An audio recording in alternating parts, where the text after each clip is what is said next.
वज़ीर-ए-आज़म की ज़ेर सदारत गंदम खरीदारी से मुतालिक पेशरफ पर हंगामी इजलास। वज़ीर-ए-आज़म का बारदाने के हसूल में किसानों को मुश्किलात का नोटिस। कहा, किसानों की मेहनत को किसी की गफलत की भीड़ नहीं चढ़ने दूंगा। अशराफिया सरमादारों और जुल्म का निज़ाम है। अशराफिया गंदम एक्सपोर्ट भी मर्जी से करती है और इम्पोर्ट भी।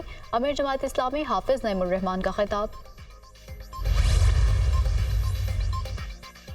और नामजद गवर्नर शेख जाफर खान मंदुखैल का कहना है कि अमन को बेहतर करना अवलीन तरजीह होगी। सूबे और वफाक के दरमियान ताल्लुकात बेहतर बनाने के लिए इक़दाम उठाऊंगा।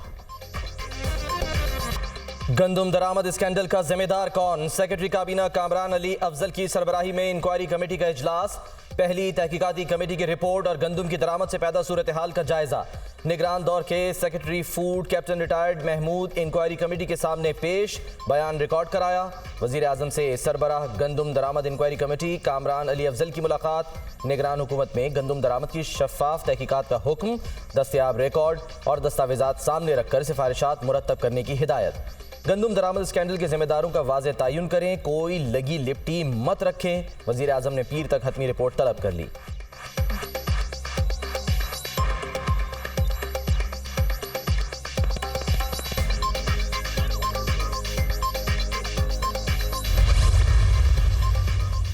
किसानों के मुआशी तहफ़्फ़ुज़ पर किसी किस्म का समझौता कबूल नहीं। किसानों की मेहनत को किसी की गफलत की भेड़ नहीं चढ़ने दूंगा। किसानों को उनकी मेहनत का मुआवजा बर वक्त पहुँचाएंगे। अफसरान गंदम की खरीदारी की मौके पर जाकर खुद निगरानी करें। वज़ीर आज़म की हिदायत। शहबाज शरीफ की ज़ेर सदारत गंदम खरीदारी से मुतालिक आला सतह का हंगामी इजलास। गंदम खरीदारी के हवाले से पेशरफ पर तफसीली ब्रीफिंग। वज़ीर आज़म ने गंदम खरीदारी से मुतालिक वज़ारत कौमी ग़ज़ाई तहफ़्फ़ुज़ की कमेटी कायम कर दी। कमेटी 4 रोज़ में किसानों के तहफ़्फ़ुज़ात दूर करने के लिए इक़दाम करेगी। वफाकी हुकूमत पास्को के तहत 18 लाख मेट्रिक टन गंदम खरीदेगी। किसानों को भरपूर फायदा पहुंचेगा। वज़ीर आज़म की गुफ्तगू।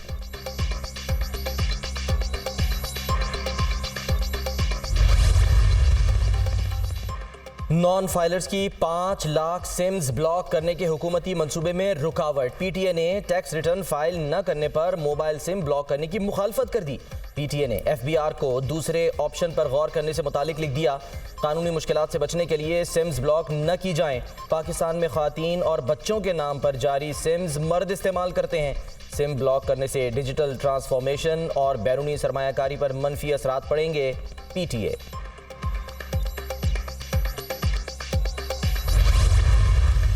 एफबीआर में और इसी तरह दर्जा बदर्जा दूसरे जो महकमे हैं वफाक के, चाहे वो पुलिस है, चाहे वो एफआईए है या दूसरे इदारे हैं, वहाँ पर हम इंशाअल्लाह एक खलूस के साथ और मेरिट को बुनियाद बनाते हुए एजेंसीज़ की जो रिपोर्ट्स हैं और फिर इदारे की जो अपनी जो पेयर इनपुट है उसको सामने रखते हुए हम जो सफ़ेद को काले से अलहदा करेंगे। पाकिस्तान पर कर्जों का बड़ा बोझ है। टैक्स इकट्ठा करना इस वक्त बड़ा चैलेंज है। कर्जों की अदायगी का हुजम सब जानते हैं। महसूलात करप्शन और फ्रॉड की नजर हो रहे हैं। वाजिबात की वसूलियों का हदफ कम है। हम कर्जे लेने पर मजबूर है। टैक्स टू जीडीपी का फर्क पाकिस्तान के लिए बहुत बड़ा चैलेंज है। 750 अरब रुपए के सेल्स टैक्स हड़प किए जा चुके हैं। वज़ीर आज़म ने फिर मुआशी मसाइल गवा दिए। एजेंसीज की रिपोर्ट्स पर स्याह और सफ़ेद को अलग करेंगे। खराब कारकर्दगी वाले अफसरान को मौका नहीं दिया जाएगा। जज़ा और सजा के अमल से कौमें बनती हैं। ऐसे अफसरान को मौका नहीं देंगे जिनकी नाक के नीचे करप्शन हो रही है। मेहनत करेंगे तो हिंदुस्तान क्या, हिंदुस्तान के बाप को भी पीछे छोड़ेंगे। शहबाज शरीफ का आज़म का इजहार। एफबीआर अफसरान के एजाज़ में तकरीब। वज़ीर आज़म ने अफसरान को अवार्ड से नवाजा।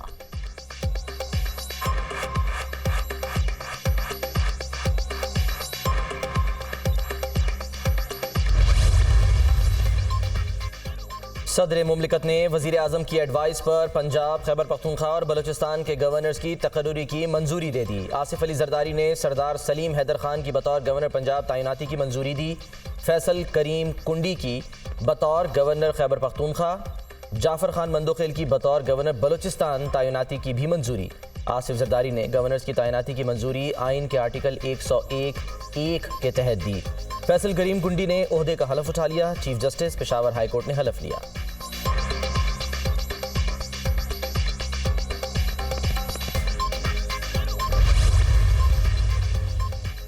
ऑडियो लीक्स केस में बड़ी पेशरफ, जस्टिस बाबर सितार ने जज पर एतराज़ की दरखास्तों पर फैसला जारी कर दिया। DGIB, DGFIA चेयरमैन पीटीआई को तौहीन अदालत के मामले में इब्तदाई नोटिस जारी। जस्टिस बाबर सितार पर एतराज़ की दरखास्तों को अदालत ने बदनीयती पर मबनी करार दे दिया। PTA, FIA, IB, पेमरा की जज पर एतराज़ की दरखास्तें खारिज। पेमरा, PTA, IB, FIA को दरखास्तें दायर करने पर 5-5 लाख रुपए जुर्माना आयद। अदालत ने दरखास्त के लिए अथॉरिटी देने वालों को जेब से 5-5 लाख रुपए जुर्माना जमा कराने का हुक्म दे दिया। FI, IB, पेमरा, PTA ने इकट्ठे एक स्कीम के तहत दरखास्तें दायर की। चारों इदारों ने अपनी दरखास्तों के जरिए जज को दबाव में लाने की कोशिश की। तहरीरी फैसला।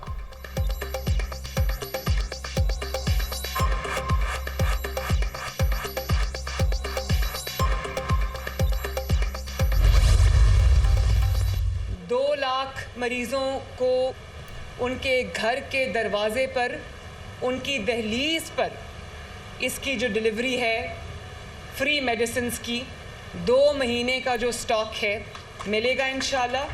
32 फील्ड हॉस्पिटल्स को मैदान में उतार दिया है। नीयत खिदमत की हो तो कंटेनर्स का ये इस्तेमाल भी हो सकता है। वज़ीर आला पंजाब ने सूबे भर के लिए फ्री मेडिसिन डिलीवरी प्रोजेक्ट का इफ्तिताह कर दिया। अद्वियात के मंसूबे को दोबारा शुरू कर रहे हैं। हेपेटाइटिस और टीबी समेत मुतादिद अमराज की अद्वियात घर की दहलीज तक पहुँचाएंगे। 2 लाख मरीजों को उनकी दहलीज पर मुफ्त अद्वियात फराहम करेंगे। कलील मुद्दत में अवामी फलाह व बहबूद का मंसूबा बना दिया। नीयत खिदमत की हो तो कंटेनर का मुस्बत इस्तेमाल भी होता है। आवाम के लिए 32 फील्ड अस्पताल मैदान में हैं। वज़ीर आला पंजाब का तकरीब से खिताब। मरियम नवाज मेडिसिन लेकर खुद मरीजों के घर पहुंच गईं। वज़ीर आला शादमान की तंग गलियों से गुजरकर रसूला बीबी के घर पहुंची। मरियम नवाज को देखकर दिल की मरीज़ा रसूला बीबी खुश जज्बाती हो गईं। Primary and secondary health care department में सहूलत मरकज़ का भी इफ्तिताह। टीबी और हेपेटाइटिस के मरीजों की रजिस्ट्रेशन के अमल का दोबारा आगाज़। मरियम नवाज ने अद्वियात का मयार चेक करने के लिए कायम ड्रग टेस्टिंग लैब का भी मुआयना किया। वज़ीर आला पंजाब का FM सेहत ज़िंदगी का भी दौरा। मरियम नवाज ने पॉडकास्ट रिकॉर्ड कराई।